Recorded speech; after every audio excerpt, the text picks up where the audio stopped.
નમસ્કાર વિદ્યાર્થી મિત્રો, મારી યુટ્યુબ ચેનલ સંજય પટેલમાં આપ સૌનું હાર્દિક સ્વાગત છે.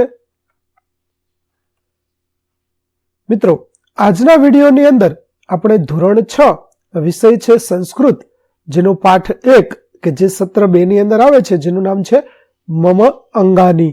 આ પાઠના સ્વ અધ્યયન પોથીના પ્રશ્નો અને તેના જવાબો વિશે શીખવાના છીએ. વિદ્યાર્થી મિત્રો, જો તમે મારી ચેનલમાં નવા હોય તો મારી ચેનલને જરૂરથી સબસ્ક્રાઇબ કરો. વિડીયો સારો લાગે તો લાઈક કરો, શેર કરો અને બેલ નોટિફિકેશન ઓન કરો, જેથી મારા આગળના નવા વિડીયો પણ આપને મળતા રહે. તેમજ વિદ્યાર્થી મિત્રો, આ પાઠની પીડીએફ જોવા માટે પ્લે સ્ટોરમાં જઈ અમારી એપ્લિકેશન વિશ્વગુરુ STD 1 થી 12 ગુજરાતી ડાઉનલોડ કરો, જેમાં આપને ધોરણ 6 તમામ વિષયના સ્વાધ્યાય સોલ્યુશન, સ્વાધ્યાય પોથી સોલ્યુશનની પીડીએફ જોવા મળશે. તો ચાલો મિત્રો, હવે આપણે શરૂ કરીએ પાઠ 1 મમ અંગાની. પ્રશ્ન 1 છે, ચિત્રના આધારે જોડકા જોડો. તો વિદ્યાર્થી મિત્રો, અહીં આપણને જે ચિત્રો આપેલા છે તે ચિત્રોના તેની સામે સંસ્કૃતમાં નામ આપેલા છે. તો આપણે તે નામોને તે ચિત્ર સાથે જોડવાના છે. તો ચાલો જોડીએ. જુઓ, પેલું ચિત્ર છે તે આપણને જોવા મળે છે જીભનું. તો સંસ્કૃતમાં જીભને જીહવા કહેવાય, માટે આપણે તેને જોડી દઈશું જીહવા સાથે.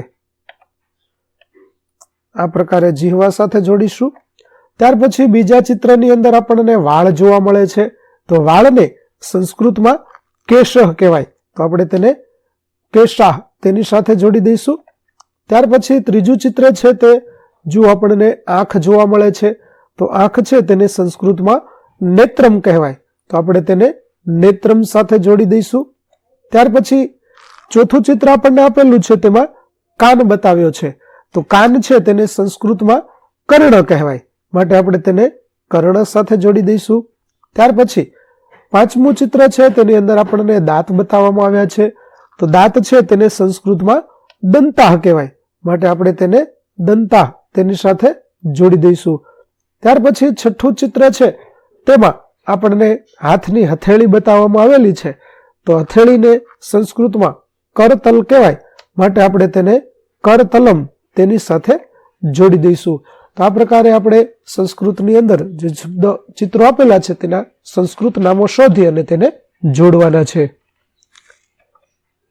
વિદ્યાર્થી મિત્રો, આ પાઠની પીડીએફ જોવા માટે પ્લે સ્ટોરમાંથી તમે અમારી એપ્લિકેશન વિશ્વગુરુ STD 1 થી 12 ગુજરાતી ડાઉનલોડ કરી તમારા મોબાઈલમાં ઇન્સ્ટોલ કરો. જે તમે શરૂ કરશો તો તમને આ પ્રકારે જોવા મળશે, જેમાં સ્વ અધ્યયન પોથીની અંદર તમને ધોરણ બતાવશે, ધોરણ પસંદ કરશો એટલે વિષય બતાવશે, વિષય પસંદ કરશો એટલે પાઠનો છે. જેમાં તમે વિડીયો ઉપર ક્લિક કરશો તો તમને વિડીયો જોવા મળશે અને પીડીએફ ઉપર ક્લિક કરશો તો તમને પીડીએફ જોવા મળશે. તમને ગમશે જરૂર ડાઉનલોડ કરજો, જે વિડીયો અને પીડીએફ બંને જોઈ શકો છો. તો ચાલો મિત્રો, હવે આપણે આગળ જઈએ. પ્રશ્ન નંબર 2. પ્રશ્ન 2 આપણને આપેલો છે કે જેમાં ચિત્રના આધારે આપણે યોગ્ય જોડકા જોડો. તો ચાલો આપણે જેમ પેલા પ્રશ્નમાં જોયું તેવી જ રીતે બીજા ચિત્રમાં પણ આપણે જોડકા જોડી દઈએ. તો જુઓ, પ્રથમ ચિત્ર છે તે આપણને સાબુનું આપવામાં આવેલું છે. તો સાબુને સંસ્કૃતમાં ફેનકમ કહેવાય, માટે આપણે તેની સાથે જોડીશું. ત્યાર પછી બીજું ચિત્ર છે તે કાસ્કો, જે આપણે માથું ઓળવીએ છીએ તેનું ચિત્ર છે. તો કાસ્કાને સંસ્કૃતમાં કંકતમ કહેવાય, માટે આપણે તેને તેની સાથે જોડીશું. ત્યાર પછી ત્રીજું ચિત્ર છે તેમાં આપણને બ્રશ આપેલું છે. તો બ્રશને સંસ્કૃતમાં દંતકુર્ચઃ કહેવાય, તો આપણે તેની સાથે જોડી દઈશું. ચોથું ચિત્ર છે તેમાં આપણને કોપરેલ તેલની જે બોટલ હોય તે બોટલ બતાવવામાં આવી છે. તો તેને માથામાં નાખવા માટે આપણે ઉપયોગમાં કરી શકીએ, માટે તેને કેશ તેલમ કહેવાય, એટલે કે માથામાં નાખવાનું તેલ. ત્યાર પછી પાંચમું ચિત્ર છે તેની અંદર આપણને ટૂથપેસ્ટ આપવામાં આવેલી છે, જેને સંસ્કૃતમાં દંતફેન કહેવાય, તો આપણે તેને તેની સાથે જોડી દઈશું. તો આ પ્રકારે આપણા ચિત્રો છે તેને આપણે તેના સંસ્કૃત નામો સાથે જોડીશું. ચાલો હવે આગળનો પ્રશ્ન જોઈએ. પ્રશ્ન નંબર 3. નીચે આપેલા શબ્દોને સંસ્કૃત ભાષામાં લખો. જુઓ, પેલું છે નાક. તો નાકને સંસ્કૃતમાં નાસિકા કહેવાય. બીજું છે ગરદન. તો ગરદનને સંસ્કૃતમાં ગ્રીવા કહેવાય. ત્રીજું છે મુખ. તો મુખને સંસ્કૃતમાં મુખમ કહેવાય. ચોથું છે પેટ. તો પેટને સંસ્કૃતમાં ઉદરમ કહેવાય. પાંચમું હોઠ. તો હોઠને સંસ્કૃતમાં ઓષ્ઠ કહેવાય. તો આ પ્રકારે આપણે તેના સંસ્કૃત નામો લખી દઈશું. ત્યાર પછી પ્રશ્ન નંબર 4 ની અંદર મનગમતા અંગોનું ચિત્ર દોરો. તો વિદ્યાર્થી મિત્રો, અહીં આપણને તમને 2 જગ્યા આપવામાં આવી છે. તે 2 જગ્યાઓની અંદર તમે શરીરના કોઈ પણ 2 અંગ, જેમ કે નાક છે, ગરદન છે, મુખ છે, પેટ છે, હોઠ છે, દાંત છે, આંખો છે, વાળ છે, ચહેરો છે, તમને જે ગમે તે 2 ચિત્રો તમે અહીં દોરી શકો છો.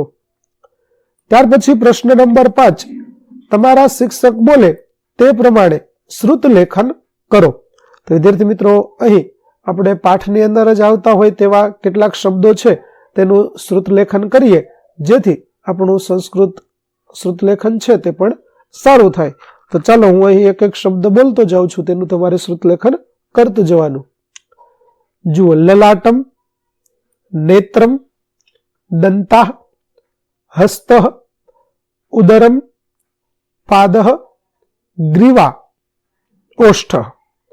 ત્યાર પછી બીજા બોક્સની અંદર આપણે લખેલા છે કેશા, નાસિકા, મુખમ, કર્ણ, કરતલમ, ચરણ, અંગાની અને વક્ષ.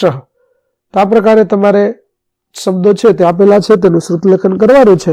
આ સિવાય જો તમારા શિક્ષક શ્રી કહે તે શબ્દો તમે લખો તો પણ ચાલે.